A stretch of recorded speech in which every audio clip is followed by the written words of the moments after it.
Hi, I'm Frank Diamond, the managing editor of Infection Control Today. With me today is Jason Tetro, the host of the popular podcast, The Super Awesome Science Show, and the author of two highly regarded books about infection, The Germ Code and The Germ Files. Jason visited us about a month or so ago to talk about moving forward how preparedness will be such an important part of an infection preventionist job. Today, Jason will discuss the need for infection preventionists outside the hospital setting, nursing homes, for instance. But that's been much discussed here in Infection Control Today. Jason is also thinking about food processing, travel conveyances, and sporting events, among other things. A lot more infection preventionists and a lot more places in our society, in other words. Jason, thanks for being with us today. It's a pleasure to be with you. So, by all means, tell us your vision for an expanded role for infection preventionists in our society. Well, I think we now know that when it comes to infection spread, there are definitely several parameters that help it along. And most of the time, our focus happens to be in a very small environment. In other words, the healthcare facility, healthcare associated infections.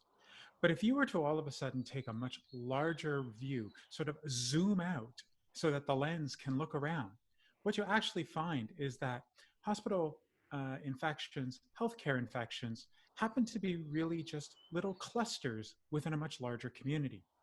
And then if you were to take a closer look at the different types of clusters that you have, you'll actually realize that the healthcare facility only makes up one part of where we really see infection spreading.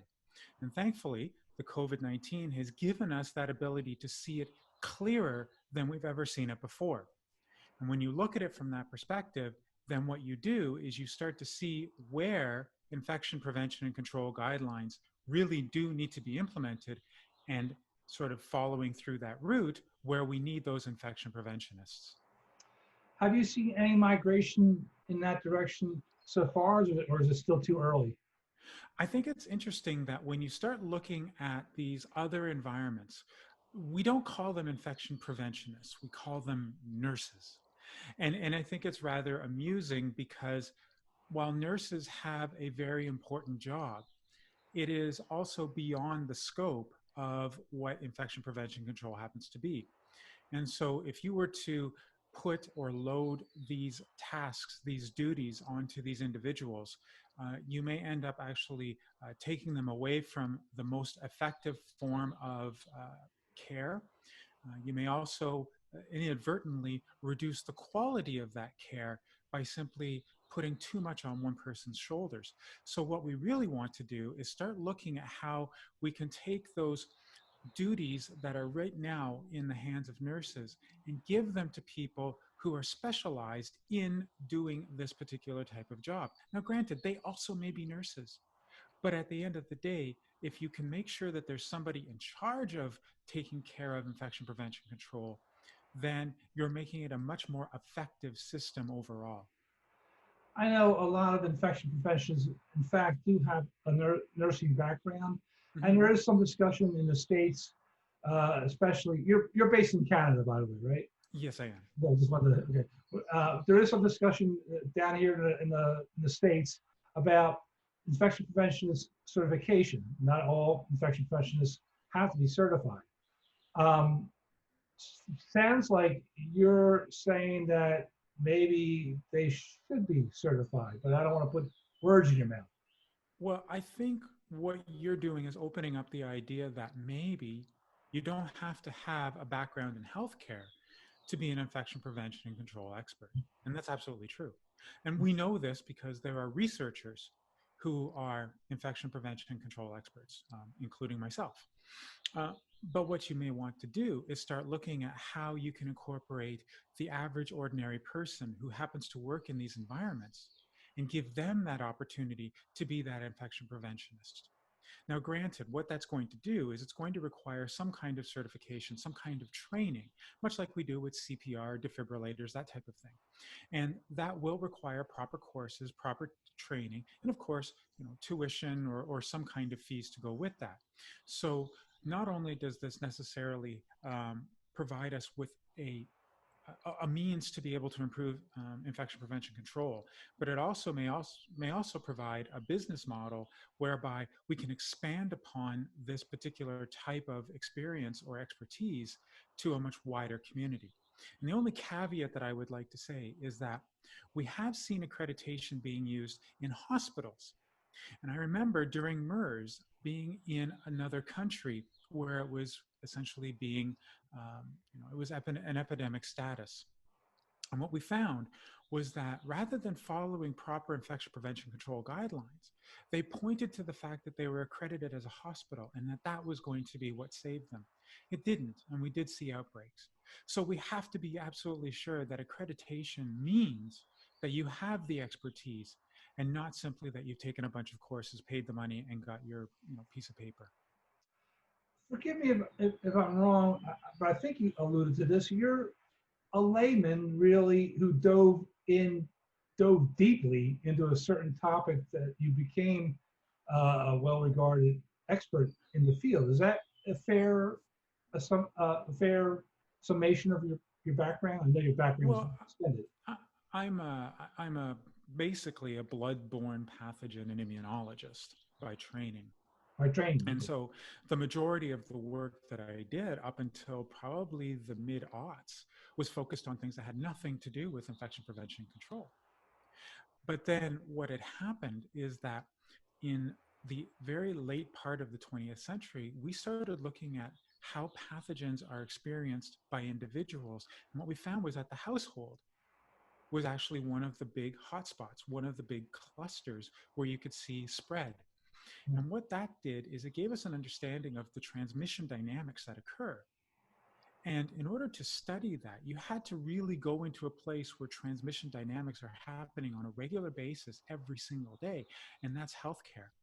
And as you transform in your own studies and your own research to look at healthcare, you begin to realize that it is a much larger environment than you might ever think. And now, having done this for almost 20 years, I'm on the other side and I'm saying, okay, well, now it's time to take that look, sort of that zoom out again, and start looking at the whole community the way I had over 25 years ago.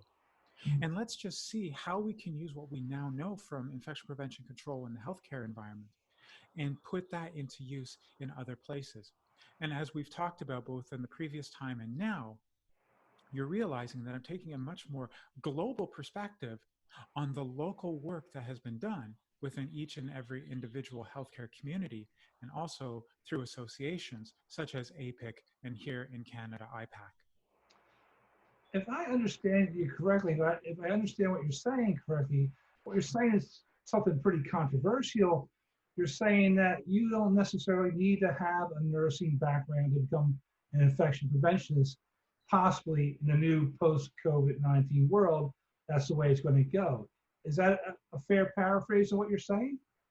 I think at this point, what we're trying to do is we're trying to load nurses with way too many obligations.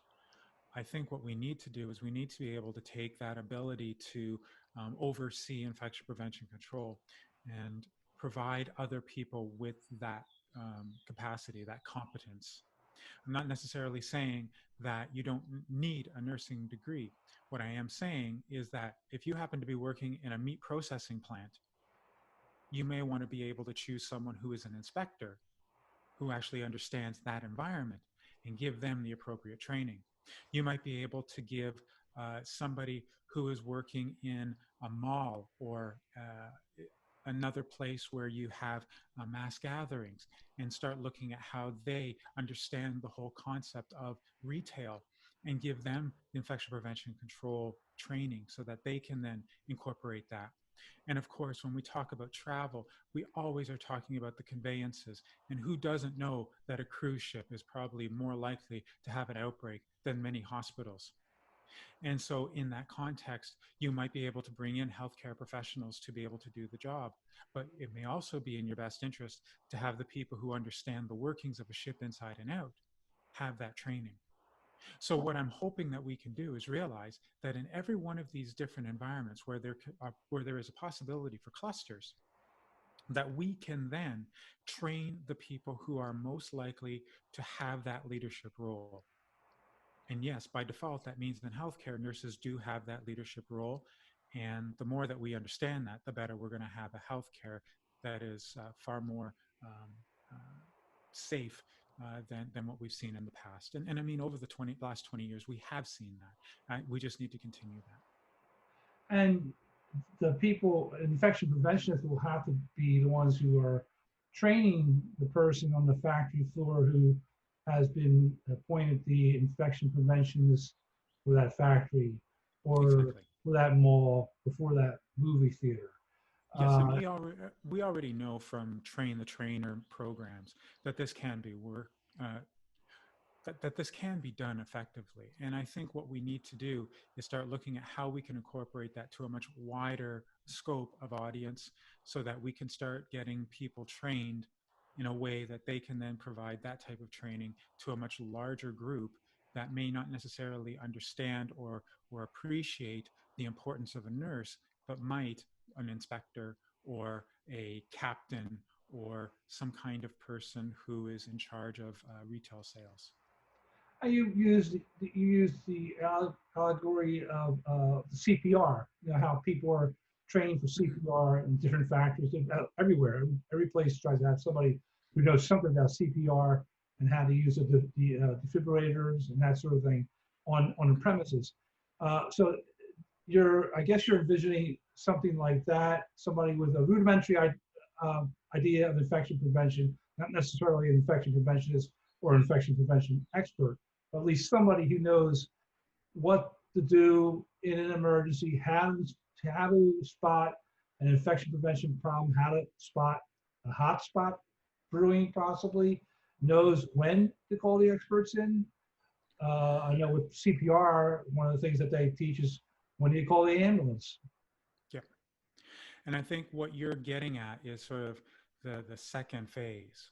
When we get into the first phase, is what we initially were talking about was the fact that we want those infection prevention and control experts, the infection preventionists, to be in different areas. But then what they're going to be doing is they're going to be leading the way so that we can develop those training programs so that we can have people who essentially are not experts in this type of education being given the proper training so that they know what to do. And then when their capacity is reached, they know to call in the experts. Absolutely.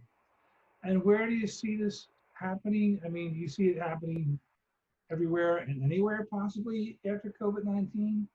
Like every business, you think every business, I think every business will almost have to have somebody at least familiar with infection prevention and control in it. Well, that's really where we're going. And I think what we need to do now is we need to have leadership who is going to come outside of the infection prevention control environment and start making those inroads in these other different types of what are now, thanks to COVID 19, stakeholders in everybody's health.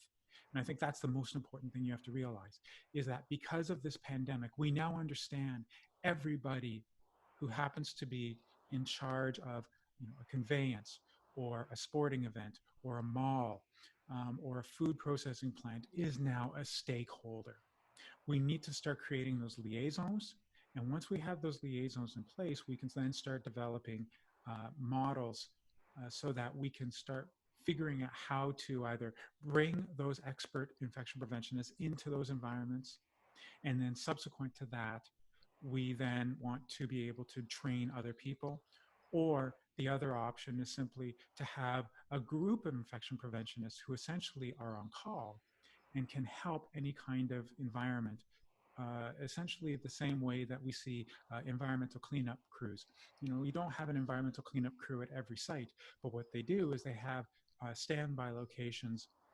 And the minute that something bad happens, you make a phone call and boom, they're right there. So I think these are the two approaches that we can look at this point. But even before we get there, we have to be absolutely sure that the leadership within infection prevention control is willing to start making those liaisons with other health stakeholders. I guess there's no way for you to know this, but do you think they would be willing? Yes, absolutely. I mean, I have already talked with numerous people within different industries. I've been very fortunate to hear their stories And it doesn't matter if you happen to have a hair salon or if you happen to be, Oh, steering no, a no, boat. no, I understand the demand, I think, is going to be there. Hair Yeah. salons, companies, they're going to want the infection prevention expertise. Hmm. I'm talking about the professional infection preventionists now, the infection prevention organizations and societies. Do you think that they'll welcome this idea? I think they will welcome it. We're very much COVID-19 focused at the moment, and unfortunately, we still are in we're still in the midst of a rather bad epidemic within the majority of countries. Only a few seem to have really softened the blow. I think as we start getting into the fall, heading in towards the winter, we're going to start having a little bit more of these discussions of how we can be able to prevent. And as you just said, there is a demand out there. So it's no longer a matter of whether or not there's going to be a willingness.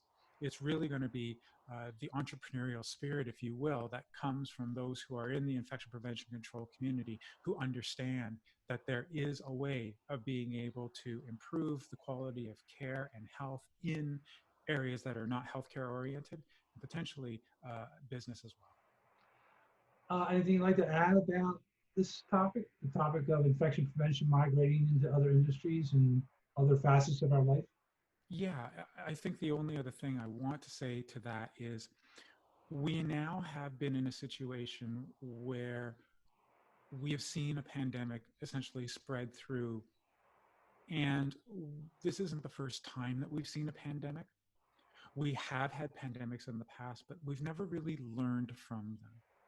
I think COVID 19 has given us the opportunity to be able to truly learn from this and expand, primarily because it is new and it really has gained the world's attention. But secondly, because it has had such an impact on the economy that there are going to be ways that people are looking for to shelter themselves or to prevent themselves from ever having to suffer that kind of a setback again. So let's take that momentum, work with it, and develop solutions and answers for the future so that we don't ever have to experience what 2020 has brought us to this point. Jason Tetro, always an interesting conversation. Thank you for joining us here at Infection Control today. I'm worried about you. Your voice sounds very hoarse. You must be, are you giving a lot of interviews or I guess you are, right? Oh yeah, I'm busy. I'm averaging anywhere from about 10 to 20 interviews on a day. Wow. You're my third for today, and I've got probably about four more because it's a Friday, so it's not so bad. Okay.